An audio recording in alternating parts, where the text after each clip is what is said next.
சிவகார்த்திகேயன் நடிச்சிட்டு இருக்கிற சேவன் படத்தோட ப்ரோமோ இன்னைக்கு ரிலீஸ் ஆயிருக்கு. டாப் நாச் மேக்கிங், செமையான விஷுவல்ஸ், தாறுமாறான பிஜிஎம் எல்லாமே நல்லா இருந்தாலும் இதுக்கு கிரிட்டிசிசமும் பயங்கரமா வந்துட்டு இருக்கு. இதுக்கு சிவகார்த்திகேயன் தாங்க ஒரே காரணம். கரெக்டா சொல்லணும்னா இந்த டீசரோட ஃபர்ஸ்ட் ஹாஃப்ல கிராஜுவலா எலிவேஷனை கொஞ்சம் கொஞ்சமா ஏத்திட்டே போறாங்க. அங்கங்க வீரதீரேஸ்வரனோட ஃபீலிங் வந்துச்சு. பட் ஓகே, ஆஹா சாமியார் வர என்ட்ரி பயங்கரமா இருக்குமேன்னு நான் எக்ஸ்பெக்ட் பண்ணேன். பட் நான் எதிர்பார்த்தத விட கொஞ்சம் கம்மியாக தான் இருந்துச்சு.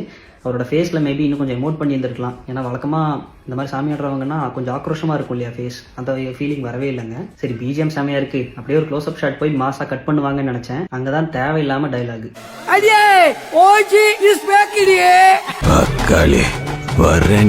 என்ன வர்றீங்க, எங்க வர்றீங்க, யாரு ஓஜி? இப்பதான் நீங்க ஒரு ஆக்டரா டெவலப் ஆகி வந்துருக்கீங்க, அதுக்குள்ள நீங்களே உங்களை ஓஜின்னு சொல்லிக்கிறீங்க. இல்ல ஓஜின்னு சொல்லிக்கிற அளவுக்கு அப்படி என்ன பண்ணிட்டீங்கன்னு கேக்குறேன். தெரியல ஏன் இப்படிலாம் பண்ணிருக்காருன்னு சொல்லிட்டு. இதனால அவருக்கு நிறைய ஹேட்டட் தான் இன்னும் உருவாயிட்டே இருக்கு. பிராங்க்லி ஸ்பீக்கிங், அமரனுக்கு அப்புறம் நீங்க நடிச்ச எந்த படமே 100 crores கூட தாண்டலன்னு எல்லாருக்குமே தெரியும். அதனாலதான் அதே கமல் சார் ப்ரொடக்ஷன்ல ஃபெஸ்டிவல் ரிலீஸ் நம்பி வரீங்க.